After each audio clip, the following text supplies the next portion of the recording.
Stand up for righteousness. Stand up for justice. Stand up for truth. I truly believe that thoughts are the greatest vehicle to change. We do not care whether the cat is black or white, as long as it can catch mice. We choose to go to the moon in this decade and do the other things, not because they are easy, but because they are hard. Victory in spite of all terror. Victory however long and hard the road may be. To those waiting with bated breath for that favorite media catchphrase, the U-turn, I have only one thing to say. U-turn if you want to. The ladies not for turning.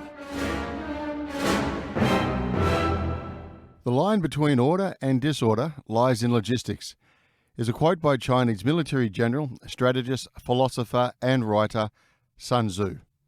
I thought this was an apt quote for our guest today, someone leading one of the world's largest logistics companies with over 500 sites and a network spanning 150 countries.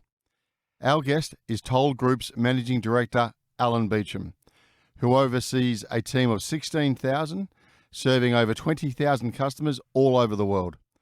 Prior to his appointment, Alan held a variety of roles, including President of Global Forwarding and President of Global Express. He also held several executive leadership roles at engineering group UGL. He started his career at the iconic motor company Rolls-Royce before changing gears and working at Mercedes-Ilmor, where they developed engines for the West McLaren Mercedes Formula One team with an up-and-coming Kimi Räikkönen.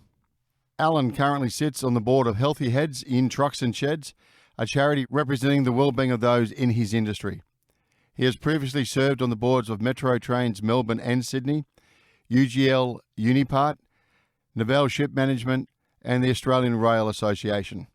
Hello and welcome to another episode of No Limitations, a show where we speak to elite world-class performing men and women and unlock the secrets and influences that have shaped their destinies and that you can apply to your own life. For our first-time listeners from all over the world, please don't forget to follow on your preferred podcast platform and share with your friends and colleagues. And for our listeners in Singapore, South Korea, and Vietnam, a big hello. I am your host, Greg Robinson, Managing Partner of Blenheim Partners, board and executive search firm.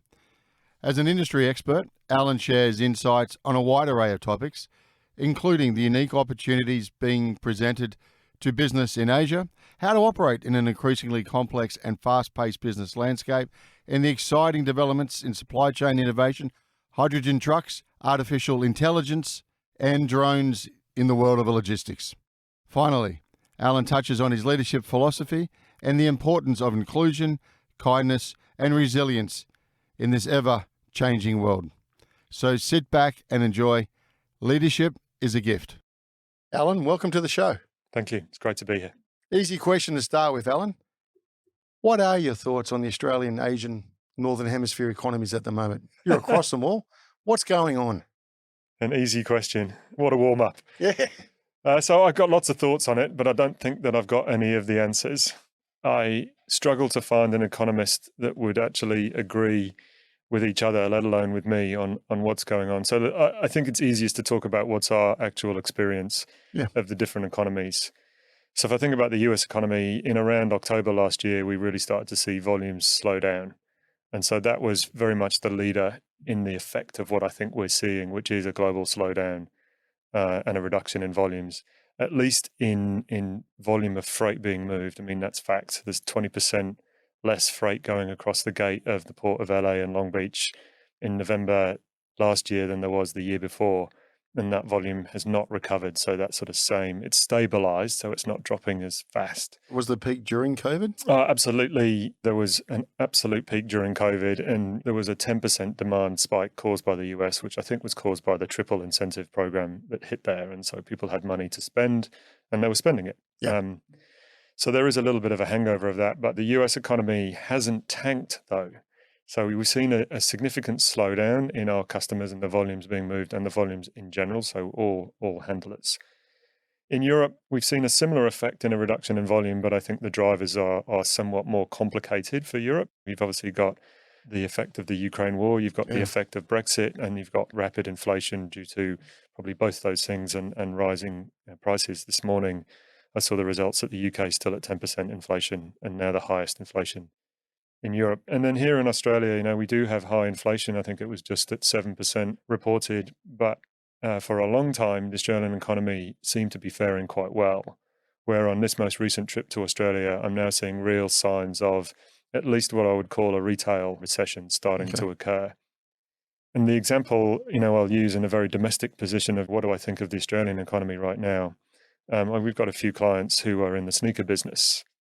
And in January, it was still flying. To some extent, the population that buys sneakers were not affected by the concerns of mortgage stress, the concerns of rising interest rates. But now we're seeing some of the building kind of collapses. We're seeing some easing in the job market. I think people are starting to be more cautious.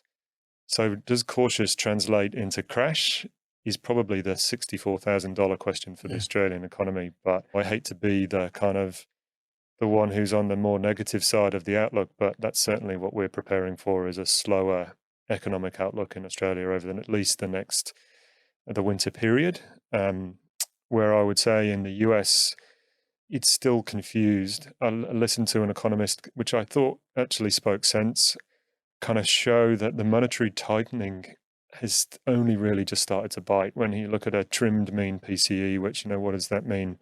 That's the sort of the taking away things from the basket of goods that inflation is measured on, and looking at the real effect, and then comparing that to the Fed's fiscal policy. And he painted a picture that said tightening is only really just starting to happen, and therefore he was predicting continued rises, which I think is right. The question is, what then happens? Does the economy break and suddenly snap and go down, or is it actually able to kind of glide through? And to be honest, for the globe, that's the criticality if the US economy kind of keeps going. Where in Asia, it's a very different picture. It's a lot more fragmented. It's a lot more mixed. I live in Singapore. I've moved to Singapore. My personal felt effect is the Singapore economy is going very well. But inflation is also starting to rise more and more, largely driven by a rental position, but also by rising input costs of food in many other countries. And what do Singaporeans love to talk about? It's food. Yeah. What about China? What are you seeing there? You're close to the action there. We are. And again, all the predictions are that China will now start to rise and you'll really see the economy rebound. The viewpoint is that will take at least until the second half of this year to see that effect materialize into kind of global trade and global demand. I actually think the Labour government in Australia is doing a great job for Australia in trying to improve the relations, which positions Australian businesses very well in a China relations context, and particularly around the exports that Australia needs really to navigate itself through this slower economic period. But we're not seeing a rising demand within China just yet. We have several kind of local distribution centres and regional distribution centres, and we're not seeing the uptick in demand, but I do think it will come. I just think there's a lag in what will happen, and we're foolish to underestimate the effect that China can have on the Asian economy as well as the global economy. The influence of the US, is it still there? Because are they pursuing an isolationist policy more so now?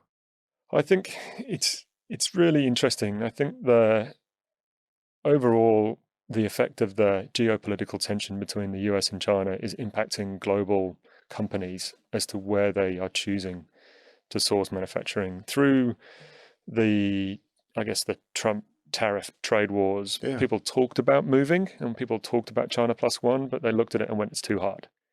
During COVID, everyone had a shock and went, wow, this is real. What happens if the supply turns off? I need some resiliency in my supply chain.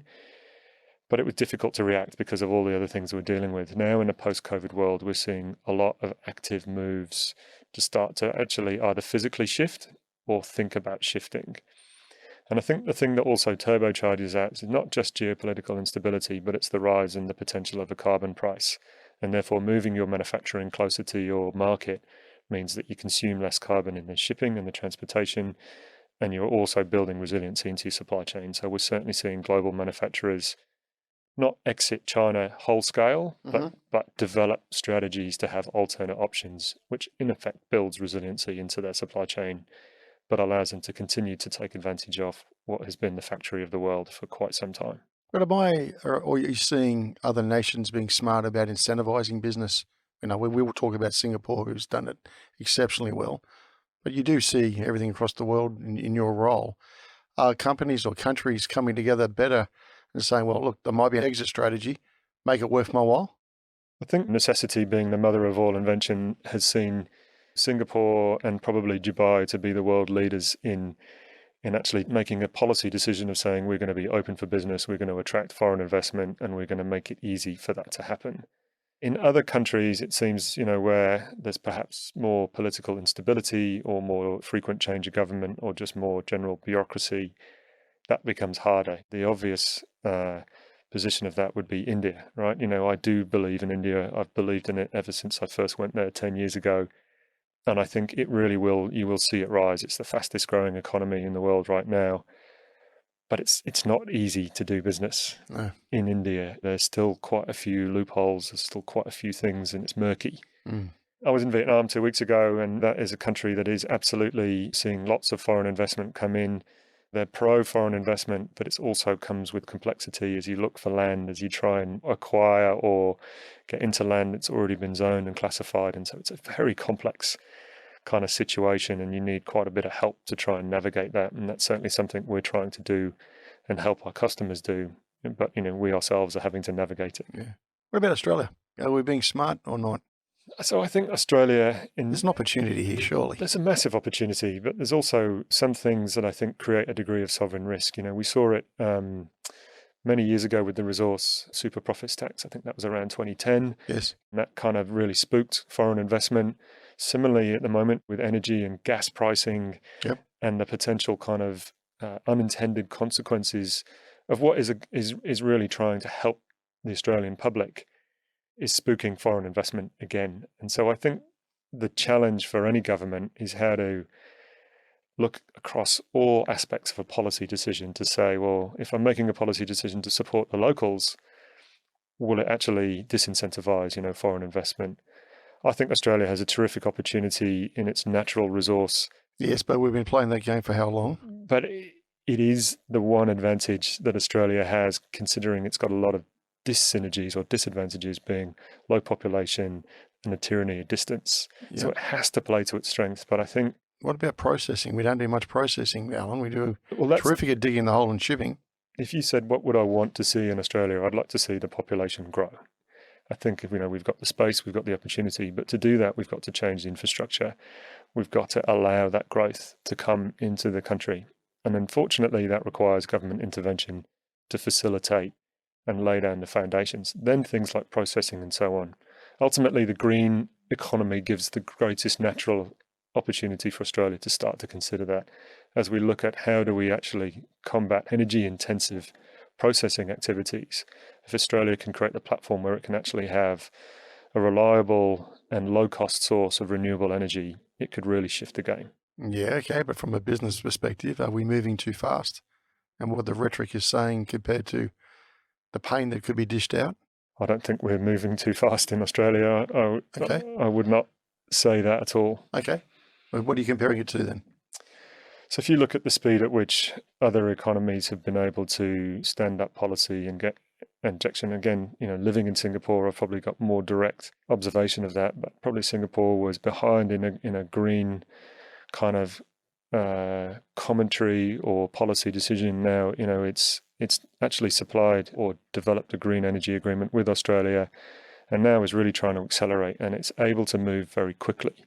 Where the wheels of the sort of 3 level of government that we have here makes it more difficult.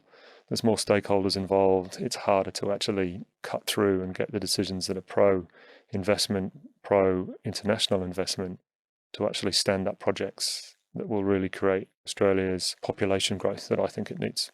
So what advice would you pass on to the PM or to any ministers who may be listening today? I think I would be remiss not to try and pass on the advice that was relative to transport and the things that we're trying to deal with.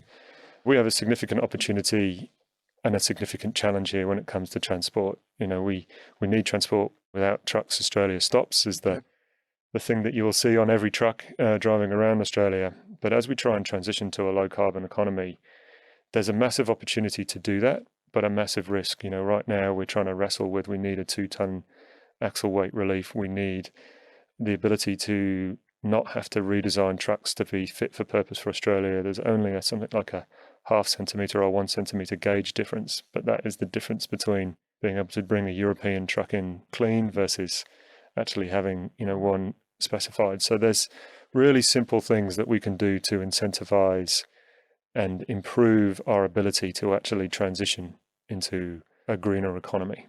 What is Toll? Well, Toll is a company founded 134 years ago by a man who was working in the mines in Newcastle, Australia, and actually was working before that in the mines in Newcastle, England. So Newcastle was very dear to his heart. But he saw an opportunity to get out of the mines and actually start a business. So he bought a horse and a cart, and he founded a company on hard work. He worked harder than other people, which created a customer service experience. And he grew that business through that work ethic, through that customer service, and a level of entrepreneurialism into the company that it is today. I think that spirit has what has driven Toll. Today we are, a global supply chain company, over 2 million meters of warehousing space. We operate in over 28 countries. We've got over 500 locations. Really, with our mission is to be an integrated solutions provider into the Asia Pacific region primarily, Right. but with a global reach. Asia Pacific because of the scale and obviously the population. Asia Pacific because, when you look at where the global growth is going to come from, that is the region. And therefore, if you're a business person looking to actually capitalize on it, you have to be looking to Asia Pacific from a growth opportunity. You got first advantage, or where are you at? We don't have first advantage in Asia Pacific. We do have, I think, a significant natural home in Australia and a significant natural base. That is something that we will always call home. But we're now, deliberately spreading our wings out into the Asia Pacific region. I'm based in Singapore as a deliberate kind of statement that if you want to do business in Asia, you've got to be in Asia. And that's a real, I think, lesson learned for me from previous efforts to do business in Asia. I've learned more in the last 9 months living in Asia than I ever knew about Asia before that. And so immersing yourself there. We have strength in Singapore, we've got strength in China, and then everywhere else we see as opportunity. Been around for 134 years. You're going to be around for another 134? Absolutely. Any leader that comes into an organization, is seen as a custodian of the brand. And someone once said to me, as the custodian of the brand, you need to leave it in better shape than when you found it. I was fortunate enough to actually take over this position at a time where Toll, had really matured and dealt with a lot of sort of significant challenges. And so my job is to really take it forward now into a growth mode and actually set it up so that it can be the Australian icon that it has been, but actually a global supply chain leader that calls Australia home. So what is the actual scale of it in terms of revenue, workforce? And you said 28 countries. Yeah. So $6 billion revenue business. Our workforce is just over 10,000 people, employees, and around 15,000 when you include all of our good contractors. All right. And what are you going to leave it as? My mission right now is over the next 3 years is to double its earnings. And then I'd like to see the business double in size. Ambitious. It is ambitious, but if you don't set yourself a goal out there that means something, what are you going for? But I do believe strongly that it isn't about the numbers for Toll alone. What is it about then? I think as a leader, particularly for myself, I think it is really about the mark that you leave on an organization and on a society, more so than what's on the scoreboard. There's a poem by John Stephenson that, What Will Matter, that I actually heard read out at a friend of mine's father's funeral last year. And that poem knocked me for six around, we often chase numbers, but actually what matters in the end is not what was on the scoreboard, but actually the way you played the game, actually about the way that you taught people, the way that you developed people, the way that you interacted with society, how you actually impacted the communities that you live, work and serve, how you actually helped your customers and what you provided for your shareholder and the way in which you did that. And I think that, is something that I want to leave as a legacy for Toll, rather than necessarily a scoreboard result. However, I am competitive and I am ambitious, and that's why I make those statements. So that's your mark. That's what I'm going to be looking for, am I? I think I would like to be known for not so much the numbers, but more for the way in which we achieved them. But nevertheless, we're committed to actually growing. All right. Now, Toll has a history which has been an organisation which has grown dramatically, but it's been a bolt-on from many years ago. The synergies, the systems, the processes, we've all read about it, awfully complex. So how do you pull this off? So I think... Well, it sounds warm and fuzzy, and I understand you could get there, but gosh, it's a lot of work to do that. So I think Toll has been terrific in the way it did grow. Paul Little, management buyout in the end of the 80s, and took it through to when he stepped down in, I think, 2012. There's something like 110 acquisitions over that period, and he took it up to, peak revenue just over 8 billion. Integrated? Not really. They worked on it, and I think, when you're doing that pace of acquisition, it's hard to really say it's integrated. Yeah. So there's an inevitability to that, and it's not a criticism. But we've spent the last 5 years absolutely integrating the business. We spent the last 5 years trying to standardize the business and set it up on a platform that we can now grow. And so in our growth trajectory now, we need a mix of organic and inorganic growth. In the numbers that we've put down to double our earnings growth, we've got over 30% warehousing space growth with capital, effectively approved by our shareholders to take us forward on that. But in addition, we've got to go out there and look to bolster our current capability and competency set with strategic acquisitions that allow us to either access a geography or access a competency or a vertical that is complementary. And our focus is trying to run Toll as a portfolio business that's balanced across the economic cycles, which we are to some degree today. Okay, but we need to share the risk. Yeah, correct. Okay, yeah. But we need to do that, continue to do that. Is there a business model that you're looking at similar to? No, because I think to say that, then you really end up in the position of, so why you? Why Toll? Yeah. We say that to our customers and to our employees, we're big enough to matter but small enough to care. We're in that middle phase. So what does that mean that we can do? Well, we're a freight forwarder and we're a third-party logistics provider or contract logistics. Our mission is to stitch that together in a way that still delivers that more personalized and integrated solution, where to some of the giants that are out there that have that capability, it becomes a lot harder through the scale. And so our mission, as a team, is to actually think about our customers around what's their business problem. What is it that will actually add value, and try and shift our relevance to not be a commodity player, you're the cheapest provider, but actually to be, you're the provider that will deliver me a competitive advantage to my end business goal. And that's what we're trying to achieve. You've been at Toll for how long? I'll be 5 years in September, so still a relative new boy to some of the Toll folks. Okay, so you get the tap, you get the opportunity, you're the future leader. Not easy, because everybody knows you as a work colleague, and now you're the leader. What'd you change? When I came in, I very much had a position of evolution, not revolution. I'd been a part of the senior leadership team for a number of years and been part of the design of what our future strategy was. So I didn't really, and I think it would be unauthentic to just immediately go, well, it's all wrong, let's do something different. Because it wasn't, and I was part of that, and if I should have said something if I didn't believe it. Yeah. But we all have our own natural styles, we all have our natural approach, and I think the thing I did immediately was to try and redefine who we wanted to be as a new leadership team under new leadership. What does it actually mean for us? And we came up with probably a lot of the same identity sort of statements that you might see in many organizations, but you've got to make it your own. So the things that we said that we would stand for as a team would be to be one Toll, to actually integrate the business and to try and grow across the organization, to work together as a team rather than work against each other, be in silos. And they are things that are not easy to actually achieve, but that's what we've really set out to try and unpack. And I can see much better collaboration across the divisions.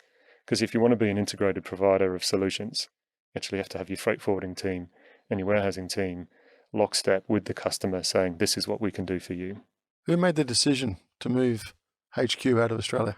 It was a decision that was, I think, encouraged by their shareholder. So Japan Post, its mission for buying Toll was international growth. And so if you stay in Australia, you're limiting yourself around that.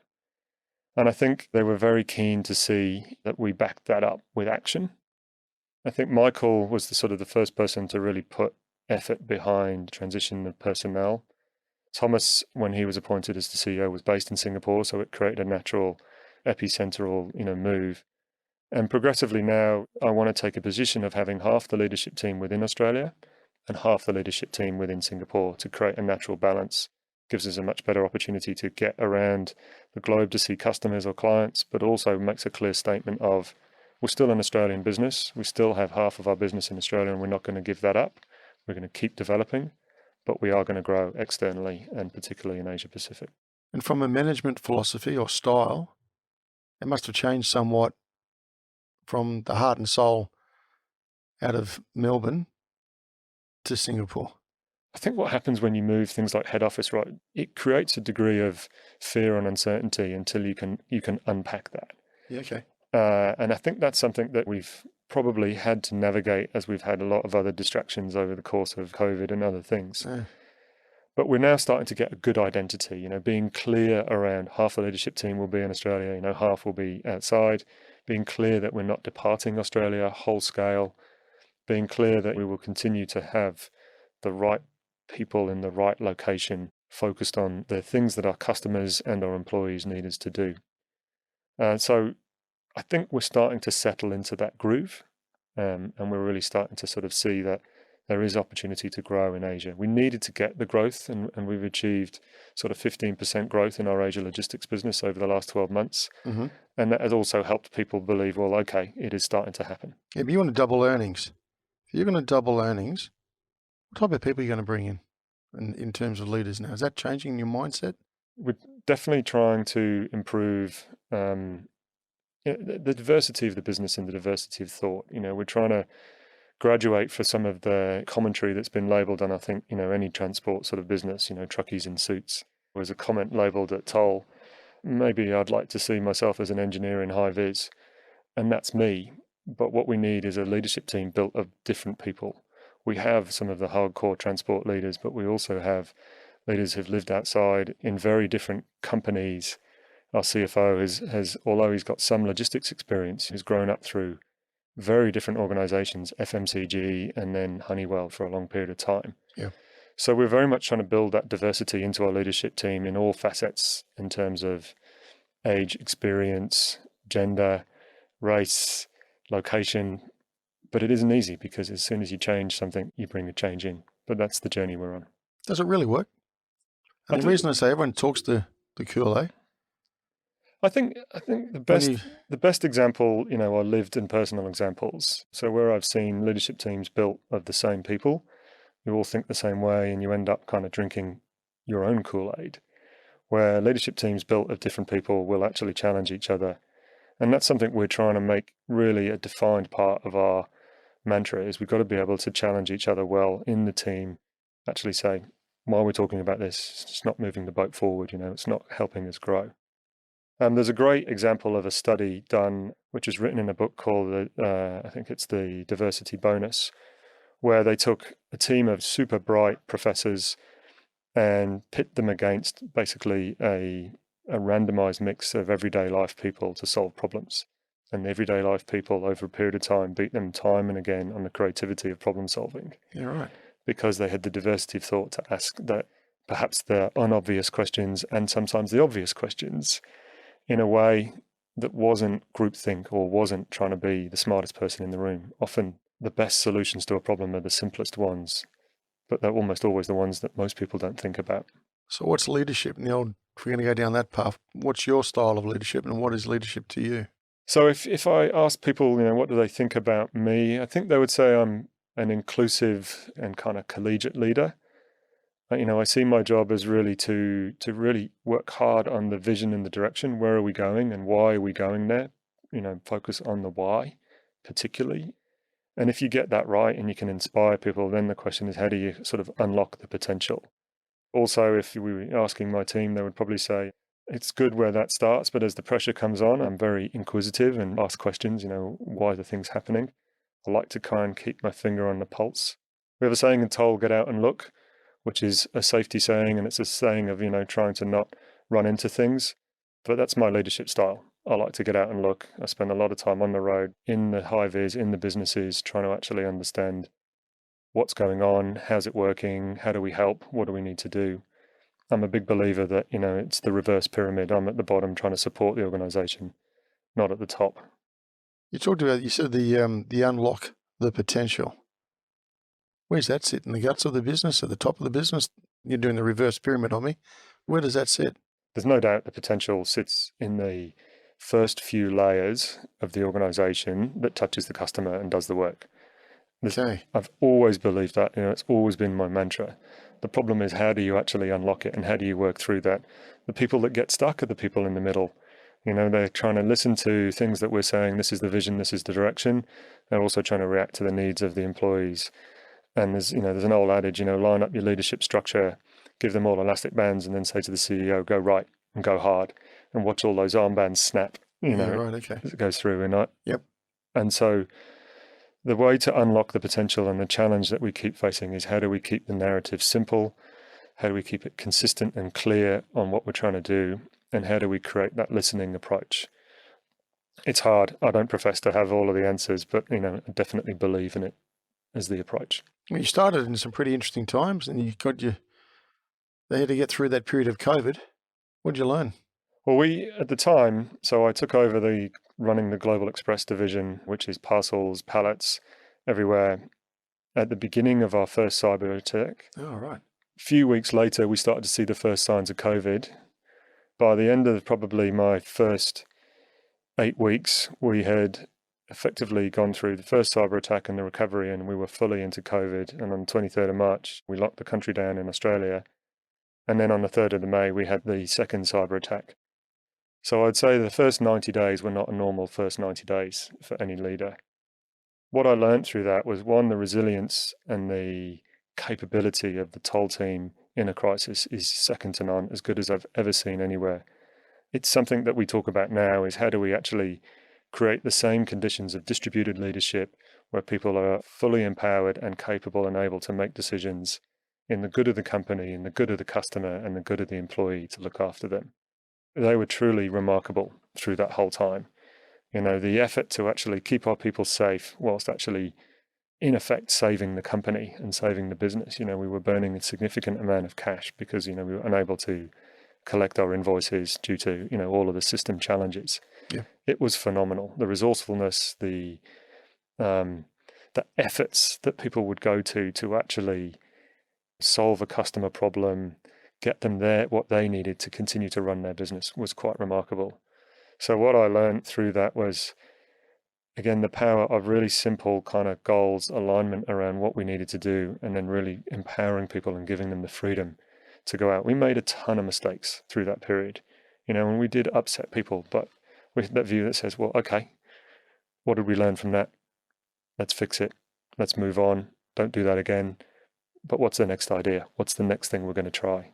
Unfortunately, you can't keep that same, we're struggling to sort of reignite that same level of creativity in kind of peacetime. And that's the kind of the mantra as we go into this new financial year that we're taking is actually, how do you do it again? How do we do it again? Because the economic uncertainty that's out there means we've really got to stay nimble. So we're back into this mode of running in 3-month sprints and really sort of saying, okay, you're free to try things. If you're doing it the same way, that's wrong. Do something different. Try it. Another saying that I learned from someone, if it's not broken, break it. And I think that's the spirit that we're actually trying to work through at the moment, is actually have a go, try different things, all around the same sort of values and principles, which is keep everyone safe, serve your customer. Why 3-month sprints? It's just an easy time frame, right? It's just a logical thing. Break the year into 4 quarters and allow people to have a rest as well. Yeah. You got to have that thing that, well, I only want it to go hard for 3 months and then I want it to go and have a break. Recover, and then let's think about what we learned through that 3 months, and then let's try again. So I guess the flip side to all this is also there must be a huge opportunity waiting for you then too. I think any market has opportunity because everyone lives in the same market. We're all swimming in the same ocean. And so in good times, good people capitalize on it. But in bad times, good people will capitalize on it and see it as an opportunity. So whilst this market looks difficult, I see that as a terrific opportunity for us as a company to actually say, well, our customers will react and respond to those that actually help them. And we worked hard on that when you couldn't get available space on ships. We worked harder than we think other people to do that. And we'll do the same now. How do we actually help our customers navigate this? So in doing that and bending your back, did you get the loyalty back in return? From some customers, yes, but not from everyone. But that's what you learn, right? You learn about those that kind of stay with you through all those times. You know that they're the customers that you want forever, and you need to kind of keep winning that. And then those that not, we've got to reflect on going, this is a commodity end of the business. Is this the kind of the business that we want to be in? And really trying to be a bit more defined around looking for the right customers. As much as we want to serve anyone, it's important that we get the right relationship. 80-20 rule? I don't know that there's a percentage that you can kind of work through. I think it's a feeling. You know when you start interacting with a customer whether you're on the right footing or not. Where are you from originally? I was born in a place called Whiston, which is just outside Liverpool in the UK. And mum and dad, what do they do? My dad was a chemist. He funded himself through university and a PhD in the UK and the US, and ended up working for ICI and worked his way through the kind of the technology side of ICI and ended up as the chief technology officer. Right. My mum was a very resourceful and creative person who's done many different jobs, largely kind of moving around and supporting my dad in his early career, but then, supporting us as we were in, our early years. And so she's done lots of different careers through that, but it always has a story and always has a smile. And you, pursued academic into manufacturing engineering, was it? Yeah, I think... so is that the chemist, the old man sort of rubbing off a little bit, or inquisitiveness? Oh, definitely inquisitive. I was a very curious child. I probably frustrated my parents with really wanting to know how things worked. They would tell me that I was excellent at working out how to pull things apart, not so good at putting them back together. And so I guess somehow that stuck into me that, well, I probably need to learn how to put things back together, and that drove me into a career in manufacturing engineering. Big break, Rolls-Royce? Absolutely. Great foundation. Phenomenal. Year and a half into university, I was sort of like, where am I going? What am I doing? Why am I doing an engineering degree? I chose a flexible degree where you could take a year out. And so I applied for different companies, got an internship at Rolls-Royce, and so took a year to work for them. And it was the best thing I ever did. I really found my passion, my love for, I guess... So the Rolls-Royce, is this the jet engine element? It is jet engines. I mean, the number one question you ever feel when you say if you work for Rolls-Royce is they go, oh, what beautiful cars. And you're like, that's right. Maybe one day you might get to drive one if you do well. Oh, I'd love to, but, Rolls-Royce hasn't owned Rolls-Royce cars for a very, very long time. And so, yeah, I was always explaining that at Rolls-Royce. But, at such a prestigious engineering organization, and it really grounded me in how to develop young people. I was given tremendous opportunities to tackle really exciting projects, even as an undergraduate. What were you good at? What would you stand out at Rolls-Royce? Like you say, just to get selected is an honour and a half. So I think the thing that, and even to this day, the thing that really drives me is a problem. And so I was given the opportunity to work on a problem, and I think that's a real thing that we've got to do with our graduates. We've got to trust them to actually have a go and give them a problem to solve.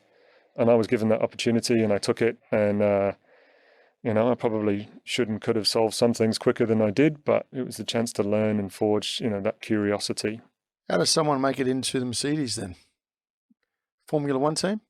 Yeah, I mean, through, we all form connections and relationships with people that we work with. The person who gave me my first management start in Rolls-Royce moved it over to a Formula One company, and one day somehow tapped me on the shoulder at a point where I was probably vulnerable and said, I'm working over here, do you want to come and have a go? And I said, oh no, I'm going to stay in Rolls-Royce for the rest of my life. This is a great company. And he said, just come and have a look. And he showed me the car, he showed me the racetrack, and I promptly resigned and went to Mercedes. Who were the drivers then? So Kimi Räikkönen and David Coulthard. Come on, talk us through. There must have been some stories there. I think my what favourite... What was your role there? My role was production engineering manager. So that was being the liaison between the design team and the manufacturing team. So we effectively wrote the code for the machines, we developed the fixtures, and we did all of the test equipment. A good story would be, Kimi, the whole thing about Formula One is development. It's about feedback from the driver, this human-machine interface. And so the engineers at the end of the testing would kind of come up to Kimi and say, Kimi. So how was it? How was it? It's okay. But how did it handle? It's okay. And that was probably, he was a phenomenal driver. But the person to credit with the development of the engine in terms of, really good feedback was David Coulthard. He was very articulate, very kind of clear on what went on. Both were a terrific team, I think, during that time. What was the environment like? You're working with the best, aren't you? Yeah, I think someone said to me, you're walking into an environment where you're no longer a bright light because you're surrounded by people that are even brighter than you. And so you've got to learn how to actually forge your own kind of path and get things done. And so the environment was one of, I think acceptance was not through status, it was through output, it was through delivery. You had to earn your stripes by knowing what you're doing, contributing. How do you make the engine go faster? How do you make the car go faster? What are you delivering? And I found that thrilling. I found that such a rewarding environment of we all... So also the immediacy you're getting the feedback is there too, isn't it? Oh, absolutely. You were measured every 2 weeks on the racetrack. And that brought its own challenges, but it is such a visible sport in terms of performance and who's doing well and who's not. Yeah, can't hide. Cannot hide. Who was the nemesis in those days? Was it Ferrari, absolutely. Schumacher? And again, I had the fortune to actually watch Schumacher in the pits working with his team. And there was certainly a man who worked very, very hard, not just on the technical side, but on the team side. So late at night before the Grand Prix the next day, he would still be working with the team on the tyre change and getting that right and being prepared to sit in the car and drive in and so on, not leaving that to someone else. So what did you learn about then in terms of leadership or high performance during this period? So I think high performance that has stayed with me ever since is right to left thinking. Start with the end in mind. What's the outcome you're really looking for? Being super clear on that, because if you're ambiguous, then you can end up where you didn't want to be. And there's nothing more challenging that sort of, you ending up going, look what I've done. And they say, that's not what I wanted. So high performance comes from all of you having absolute clarity on what you're trying to achieve, and then working from that outcome back to where are you right now and what's got to happen. And it really sharpens the mind. We traditionally left to right think, we project manage left to right. I start here. Well, working from the bottom up. Well, working from, where am I now and this is where I'm going to end up and this is when it's going to be done. Well, that's not acceptable. The race is on Sunday. This is what I need. You've got to work backwards of going, well, what has to happen for that to happen? And wherever you are is wherever you are, but you've then got to solve all of the problems that get you to that absolute date. So if I'm working with the elite, which you are during that time, who motivates you? It's self-motivation. I think through both fear and opportunity. My experience during that time, and I think my experience right now, the way I look at things is you don't want to let others down. Yep. You're in a team environment, and I still feel like that, every day that I get up, I don't want to let my toll fellows down, but you also are driven to kind of go, and I want to make a difference. I want to contribute. I want to actually help make things go faster in the Formula One world, but here in Toll, I want to help make the company go better.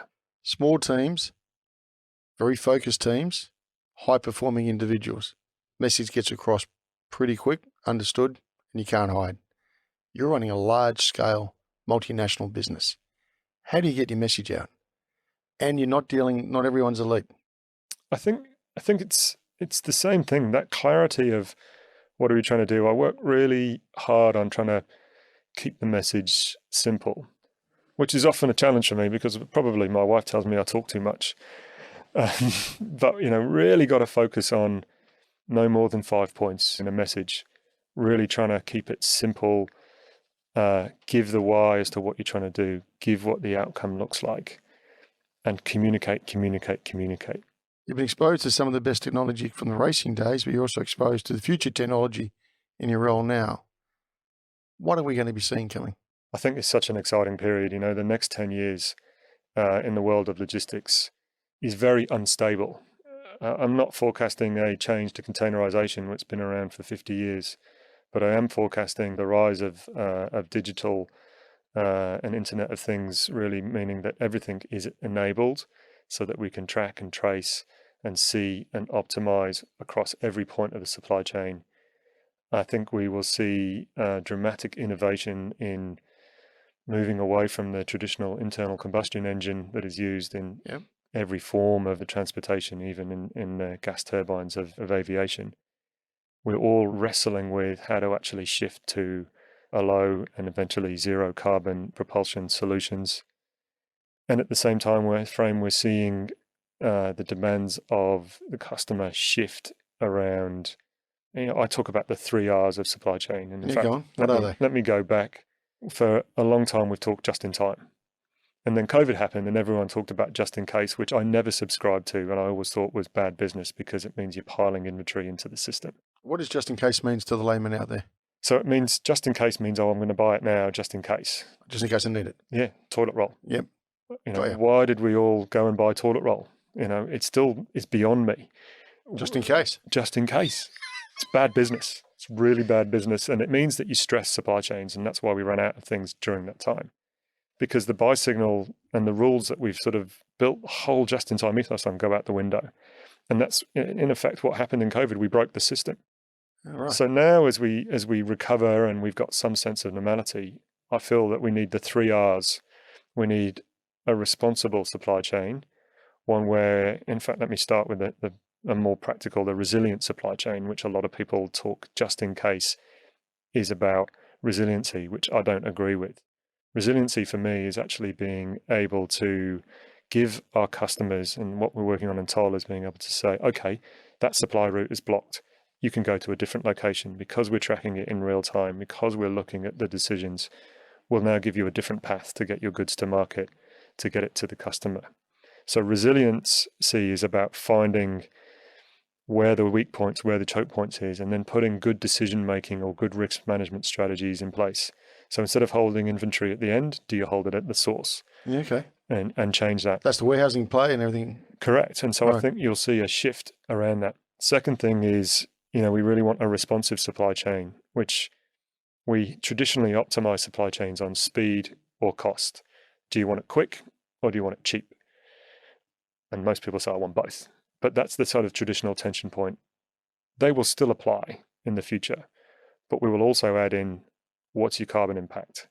Do you need to optimize for carbon? Do you need to reduce carbon? Are you prepared to change your supply chain to reduce carbon?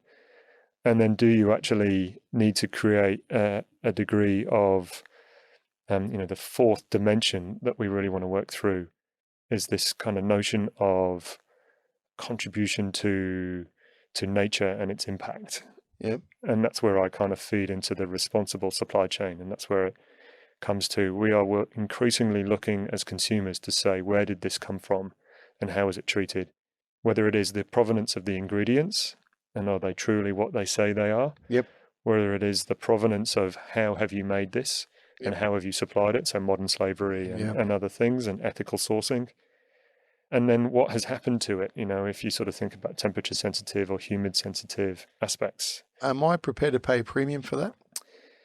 I think some will be prepared to pay a premium and others will try and demand it and not pay a premium. That's what you should be providing anyway, type thing. And that's the nature of where people in the middle sit in a supply chain, is we're trying to manage large companies, looking to exert supply chain pressure onto the providers.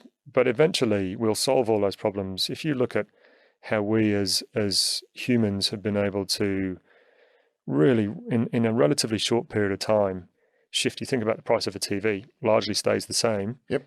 But the functionality and the technology shifts. So there is a period where going to low carbon will mean a cost increase, but eventually we'll solve that problem and we'll improve it, and eventually it will get back. So it's all about managing those ripples. So I've got resilience, I've got responsible. What was the third R? So a resilient, responsive, and responsible. So they're the 3 R's. Okay. Going back on the technology piece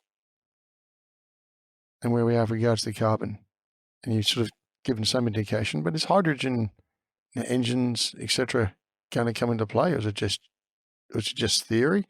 And if so, what's the timeline, or what are you guys actually investing in now? So hydrogen is here. There are hydrogen vehicles running around. China has actually been developing hydrogen for quite some time, and there are hydrogen buses, happily running around in China.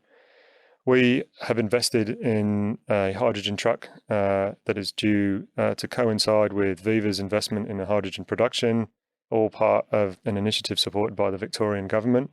And we're looking to bring that first truck into operation for Viva as a launch customer towards the sort of middle of next year. Yep.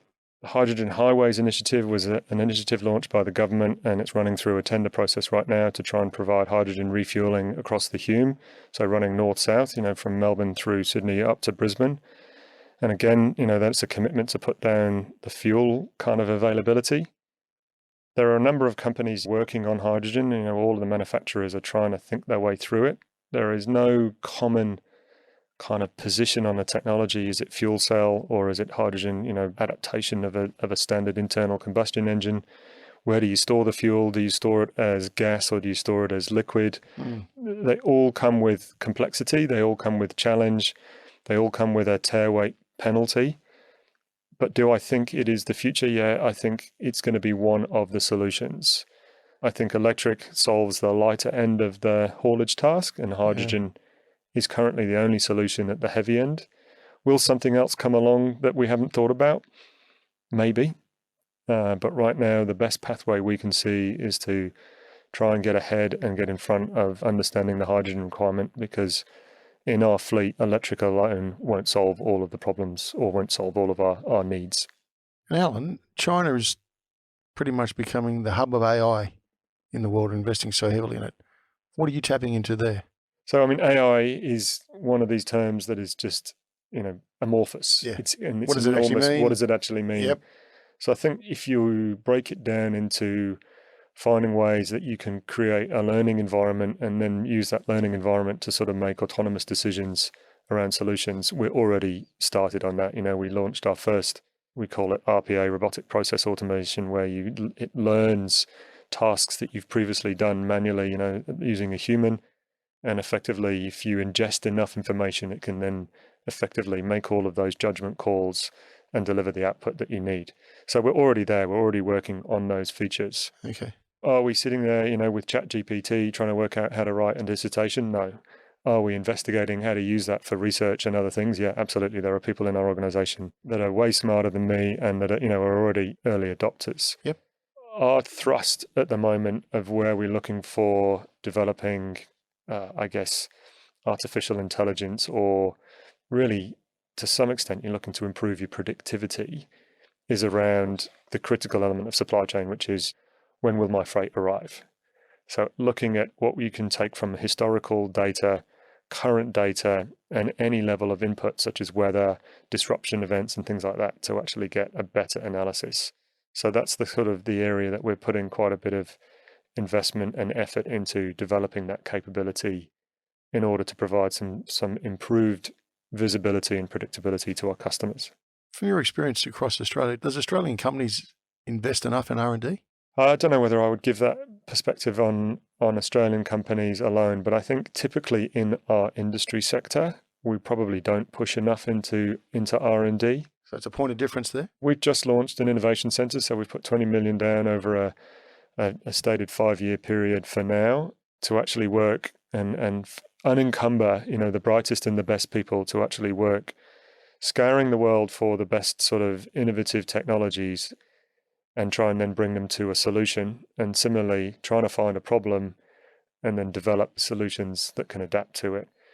And it's early days, but that we've got a really good team who've been able to already identify some really clever things. We're just launching our first drone in a Melbourne warehouse just this week. We've started to actually have it going around doing at night cycle counting, for inventory that we used to employ labour to go and do, and have to disrupt operations in order to do stock takes. So to be able to actually prove that technology and have it happen at night, is a dramatic improvement in productivity. And again, we should look at these things as necessary, because it means you can repurpose your labour into growth tasks, customer facing.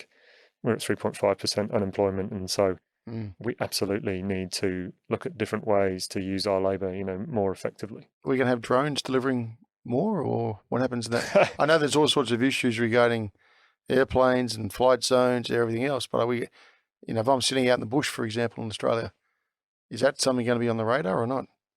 So I heard the theory behind it, but is it actually a truism? I laugh. Let me tell you a little story I remember walking into a meeting early on in my time in Toll, where I've always been curious about new technology and new solutions, and so had been reading up on drones and going, wow, this has got real interest to me, and talking to the union organizer and saying, let's look at drones. If you thought about how that might change the industry, and he sort of just laughed at me and said, well, that's never going to happen. It is happening. It is happening around the world. There's lots of trials going on. We just recently acquired a drone company in Queensland with the specific aspect of developing capability in that space. Rather than buying a technology business, we actually bought a training and operations business that was really capable around how to actually certify and equip people to run and operate drones rather than actually the technology developed, which means we can go and access any of the world's best technology. Because it changes so quickly, right? And then work out how to apply it. Yeah, right. So I think that's been a really good investment from our point of view. One contract that we've got with New South Wales Health, we're actively looking into how we might deliver capability using drones into remote, regional and rural areas in a very cost-effective and fast way. And we see plenty of other use cases. So I think drones will become a feature. Will we see thousands of drones in the skies in the metro area delivering packages? No, I don't think so. I don't know whether it'll ever happen, because I think we'll solve it in different ways in those high density areas. But in a rural context, yeah, I think it's very real. As a CEO, I get to meet all the business people in the country. I haven't met Japan Post, and they've supported this organisation or invested in this organisation for a period of time now. And it's been some tough times, as you said earlier. Why do they keep supporting? So I think that's very simple. I think it goes back to having real clarity around why did they buy Toll? So they were at a point in time where they were looking to list Japan Post on the Tokyo Stock Exchange from being a wholly owned government entity. Yeah. And they realized that what they need to do is to show the investment community that Japan Post has got a life outside of Japan. And so to do that, they needed to find a good international logistics company. I'm glad they found Toll. I'm glad they made the decision around Toll, because I think we are the right partner for them and we create the right vehicle.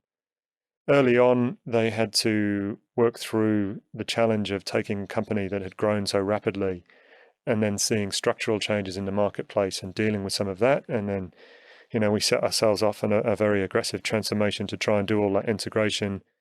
And some of that probably got, I think we had the right ideas, but we got probably some of the execution wrong. But through all of that, Japan Post were clear on why did we buy Toll, and it was a long-term investment for them, and they're a very loyal shareholder. Absolutely. So the mission today hasn't changed from the mission back then, which is, we need to create the vehicle for international growth for Japan Post in the logistics space, particularly through the growing economies in Asia. So this is the growth play? Absolutely. Toll is the vehicle through which, Japan can grow its revenue streams and its participation in the global supply chain. And they've recently reinvested? They did. So one of the things that through all of the changes that we've dealt with through, the last 3 years, we needed to improve or increase our debt facilities in order to manage some of the working capital through COVID and all those other times. Yes. We got ourselves to a point where we needed to recapitalize the business. And so we worked with our shareholder around, what were the things that we needed to achieve in order to give them confidence to continue to invest. And so although the mission was clear in their mind, they wanted to see the performance back it up, which we achieved. And in January this year, they injected $2 billion into the business, which gave us a very strong balance sheet now. And it's really that milestone of going, Toll is open to grow, set to grow, and has the capacity to grow. So before getting the number one gig, you were the MD Toll Express? Yeah. It was sold. It was. Were you doing a good job, or was it?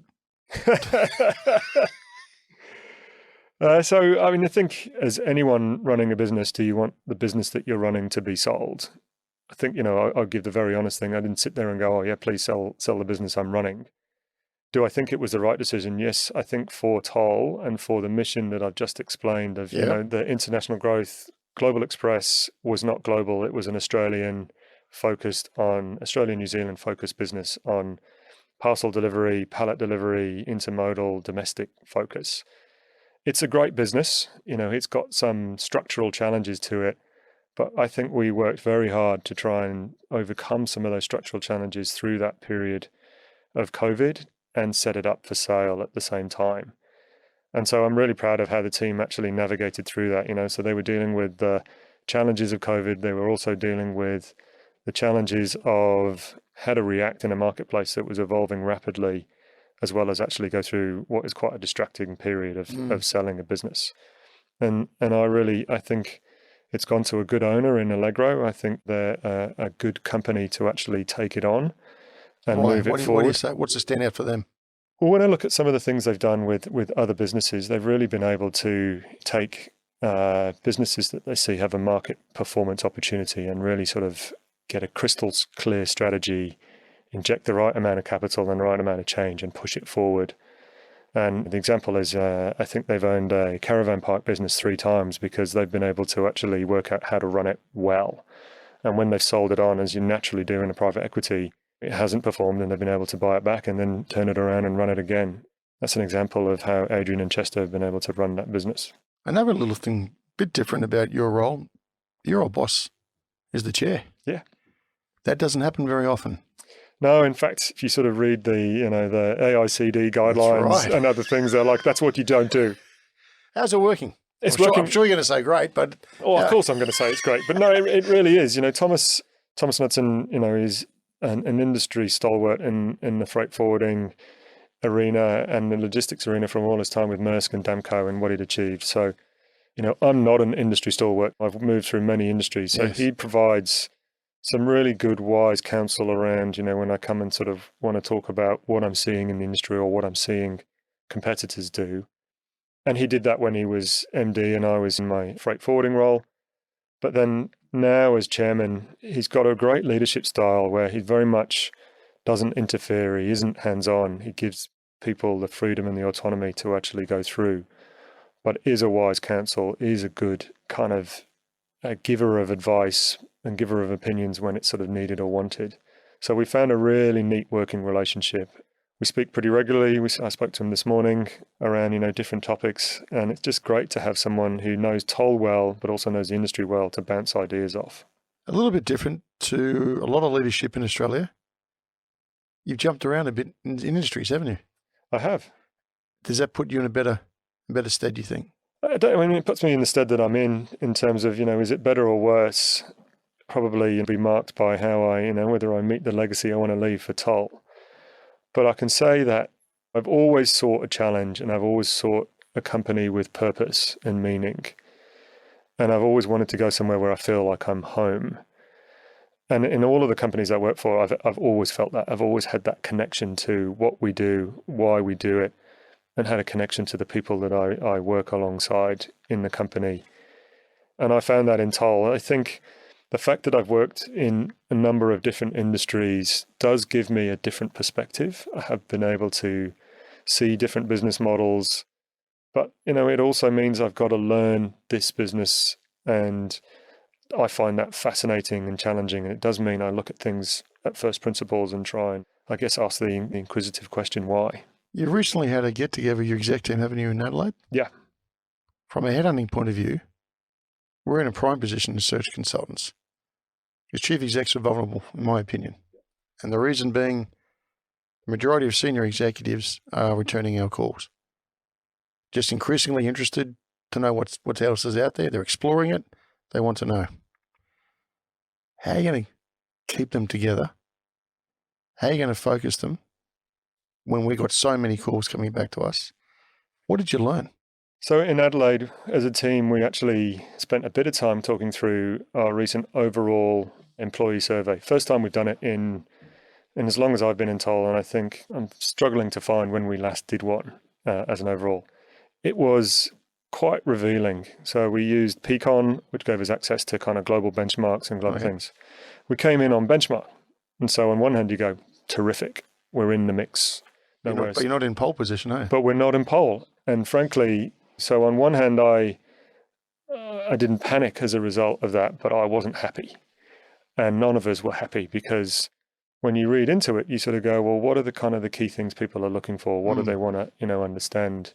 And the challenges, and I think they're a reflection of post-COVID world, a lot of the feedback we got was around workload, environment being kind of key things that we can work on, but they're actually quite easy to resolve, of getting the team focused on empowering the organization and actually creating capacity in the leadership ranks by actually empowering the lower organization, which actually builds, more engagement across the whole company. So that's very much a focus for us.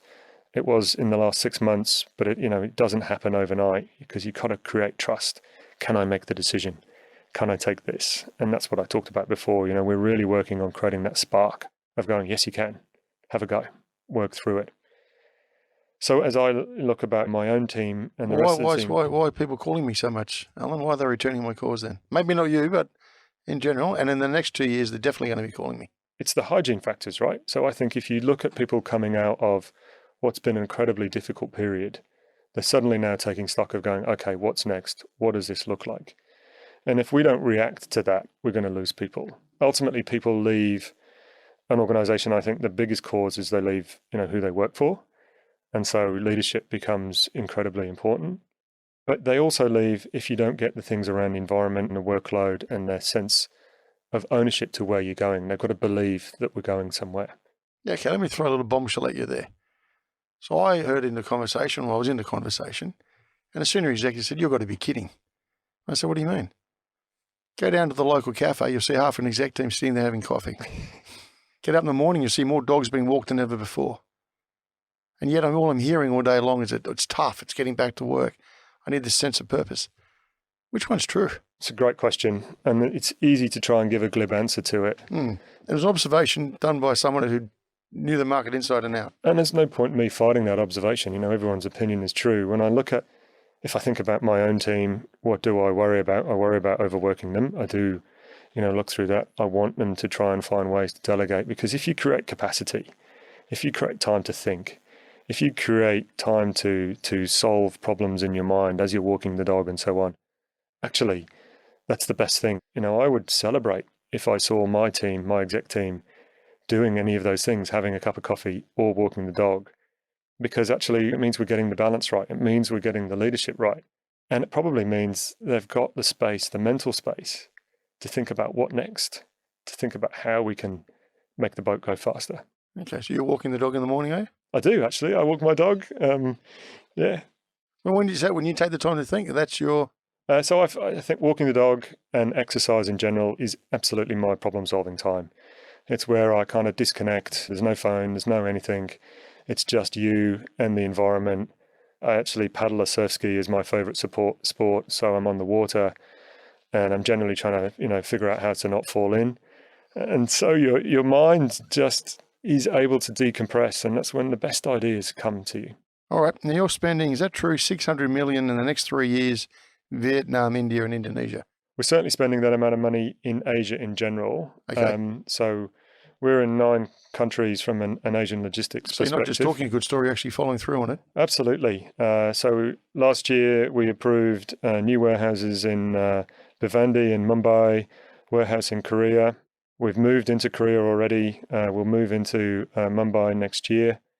We've now got, development plans in the pipeline in Vietnam. We're looking to expand our warehouses in Singapore. We're looking for how we might grow in China, in both the sort of the north and the south. And where does the innovation centre come with? That's in Singapore, is that right?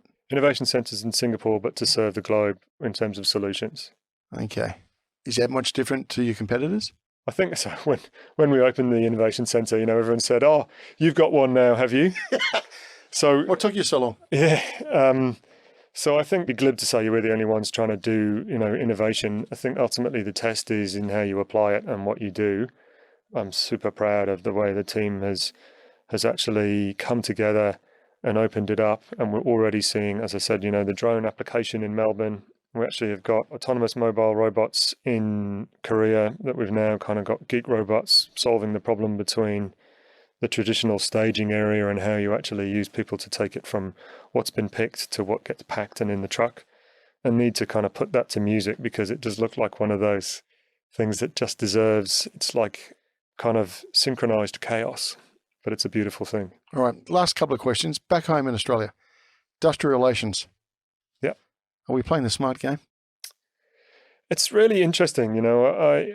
On one hand, I'm extremely supportive of the changes that are being proposed and are slated for the further legislation that will come out this year.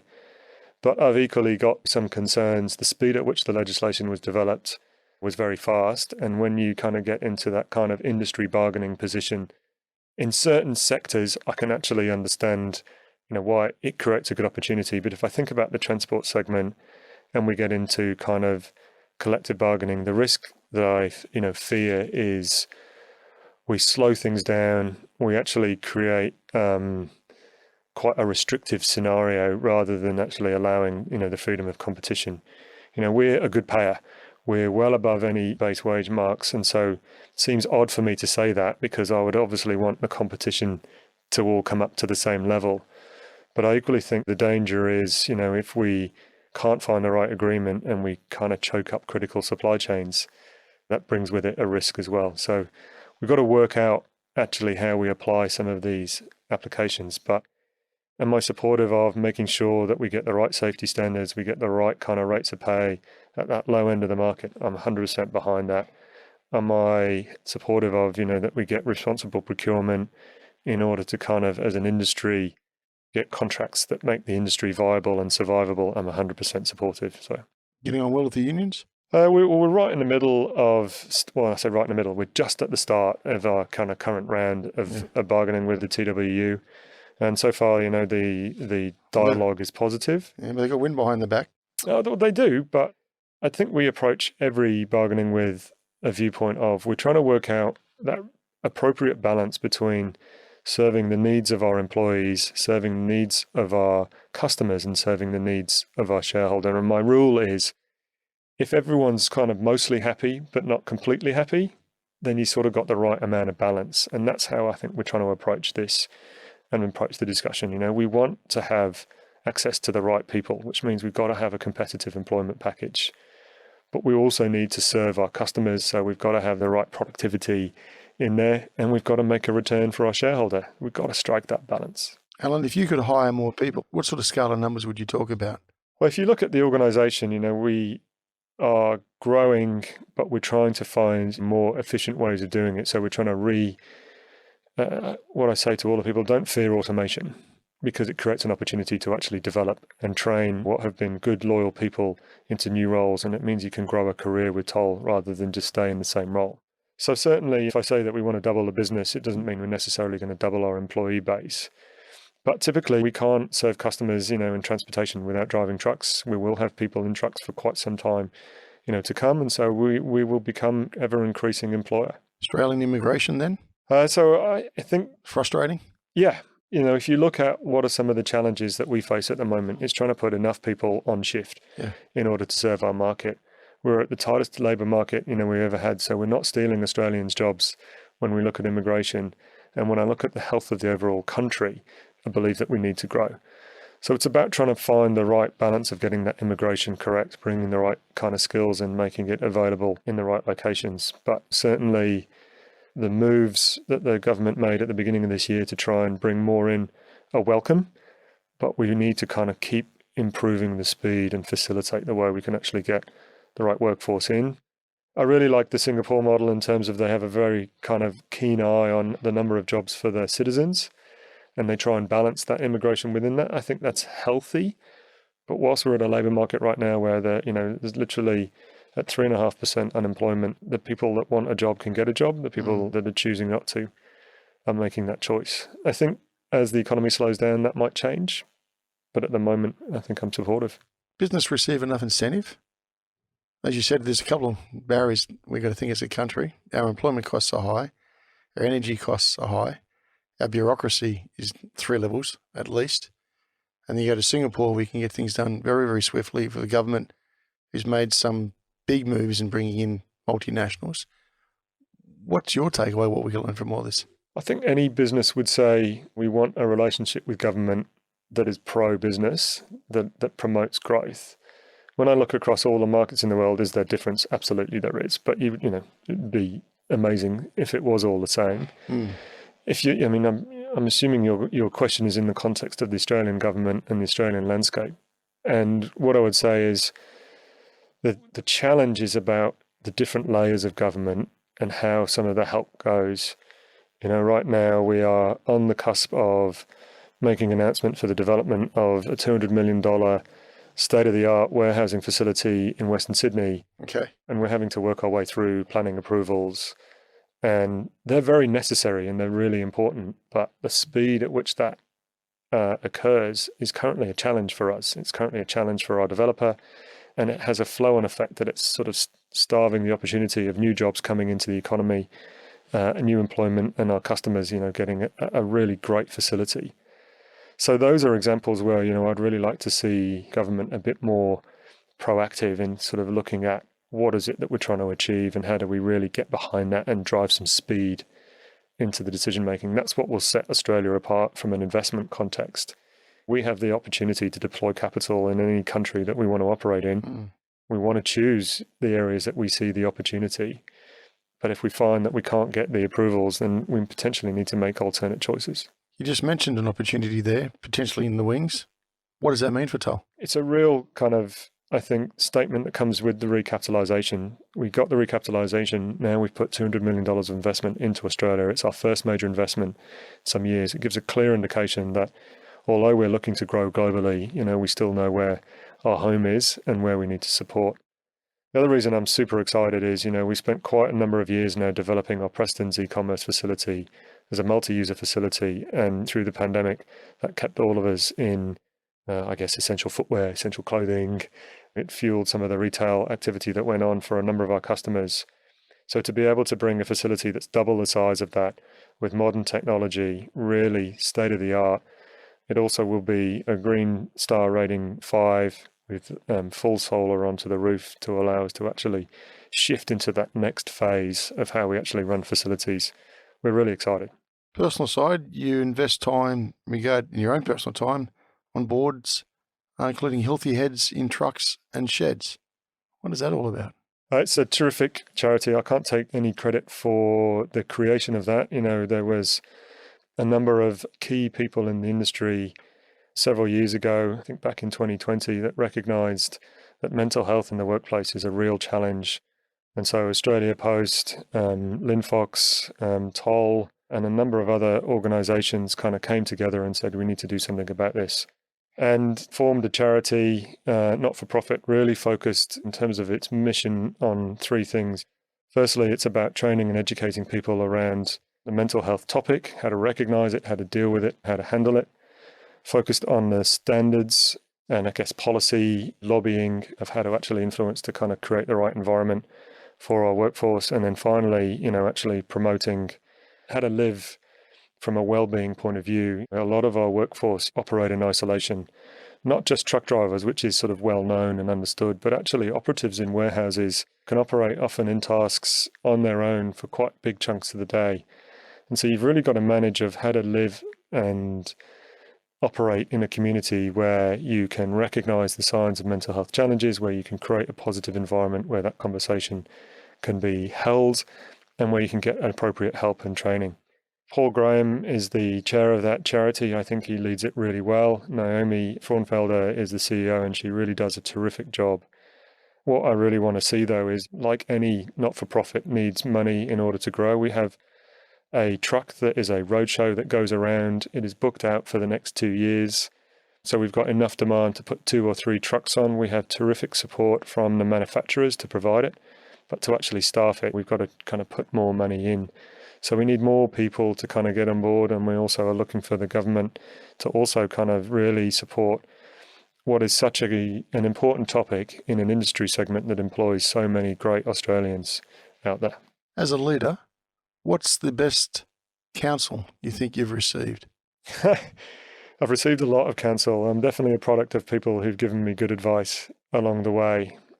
So I think the wisest thing people have said to me is you've got to lead in the way that you can be true to yourself and feel that you have done your very best each day. You know, have you done that? And if you haven't, then work out why and come back tomorrow and do better. But it's exhausting, isn't it? I think leadership is a gift. You know, it's an opportunity. It really is a privilege to have the opportunity to be in a leadership role. But ultimately, you've got to have people who want to follow you. And so if you have people that want to follow you, there isn't more, I think, energy that you can get of being able to then utilize that opportunity to do good. So when you hire, what do you look for in people? So definitely not the hard skills, but the soft skills. I'm looking for, how does this person conduct themselves? You know, do they have the right values, the right kind of attitude towards themselves and an organization? Do they have sufficient kind of curiosity and drive to actually go out and do better in the organization? There, I think they're kind of the key things that I'm looking for. You can teach the hard skills, you can teach the organization, you can teach experience, or you can gain experience, you know, you can learn new industries. But ultimately, at your core, are the people that you are looking to hire, are they made of the stuff that will fit in your organization and actually add value to it? If you were to look back at that young man studying at the University of Nottingham all those years ago, what advice would you give him now? Take a gap year. Don't be so eager to get on with life. Go and experience it. I was very eager early on, where I've now had the opportunity to see the world, to travel the world, and I think it broadens you as a person. And so, you know, to my children, I will absolutely be giving them that advice and opportunity to say, go and see the world, have some experiences. It will make you a better human when you kind of turn up in the workplace. On that, Alan, it's been a real pleasure today. Thanks very much. You've been listening to No Limitations.